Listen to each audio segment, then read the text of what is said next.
Hello everyone. So here we are again, looking at a big pile of gold, which is the base to Smaug. Yes, I thought it was long overdue that I did an update on how I'm getting on with Smaug.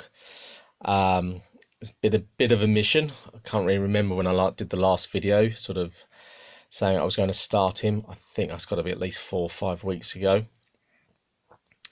And yeah, so I started off with the base, seemed a sensible place to start, and I've been following a painting tutorial which has been fantastic. I don't think I would have managed everything if I hadn't been following a tutorial, but started with the base, and the gold was fairly straightforward. It was just layers upon layers of differing shades of gold.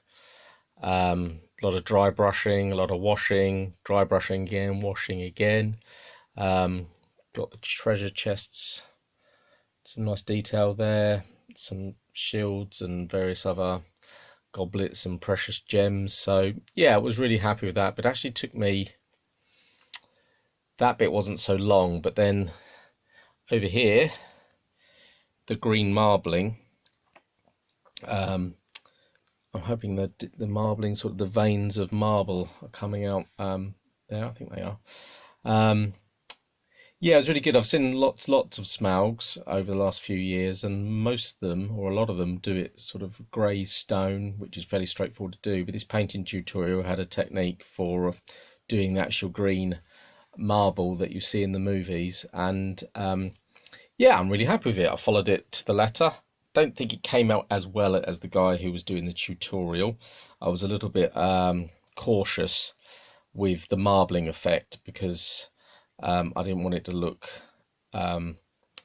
too obvious, but I think it's too subtle. I think that actually this camera is picking it up more than it does to the naked eye. But yeah, really happy with it. And then lastly, of course, the little man himself, Bilbo, hiding behind the pillar, was the smallest model I've painted since my eyesight got a little bit fuzzy, but yeah, I got there in the end, and I don't think once the whole thing's put together he's going to be the main focus of attention. But yeah, I'm actually quite happy with him. And with that done, I thought, wow, this isn't going too bad. This is pretty good. I can do this. It shouldn't take too long. And then I started constructing Smaug himself, and oh my goodness, that was a bit of a headache. I haven't dealt with too many really big, large-scale Forge World models. In fact, I think I've only ever done one other, and that was the Great Demon of Khorne. And yeah, just putting it together and just having a model of that size to work with was really awkward. I mean, painting the base up, I think this just took me a couple of weeks. I wasn't painting that often, but this took me a couple of weeks, and I really took my time with it. But I think I then spent another 2 weeks getting Smaug together, filling green stuff, filing down. It's just a lot of work and not seeing a lot of progress. And then I started painting, and once again, just handling the model was just really awkward. I did it in parts. I had it broken down into parts as suggested in the tutorial, which helped tremendously. I mean, if you'd put the whole thing together, it would just be nigh impossible to paint. Certainly with a brush, maybe with an airbrush it wouldn't be horrendous. But anyway, so this evening I have, let me just get this in place. Dun dun dun. I'm hoping in the camera he's coming in an ominous fashion. Probably not. I'm just probably this doesn't make good TV. Dun dun dun. Oh, he's big. I've got to pan out. So yeah, essentially everything but, so I'm just going to put you down for a second actually.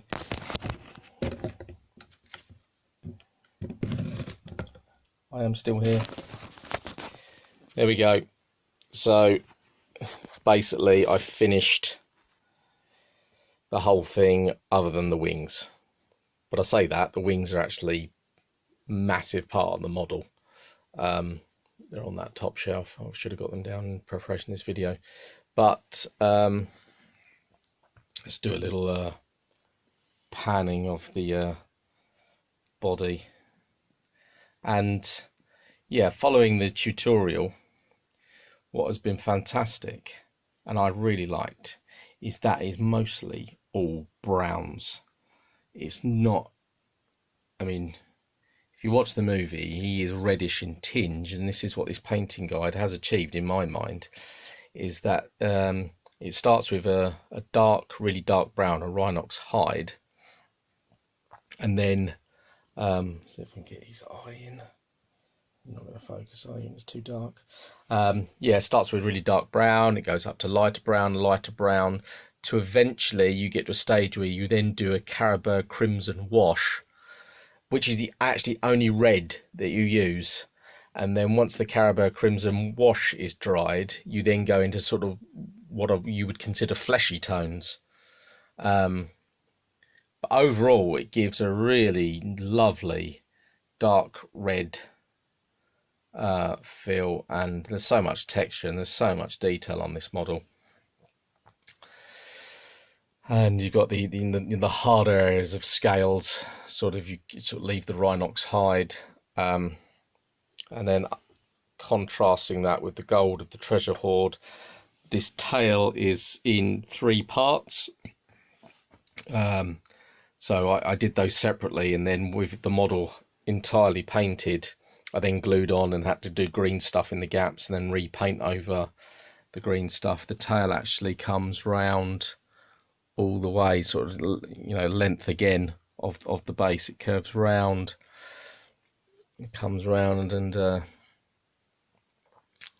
so yeah.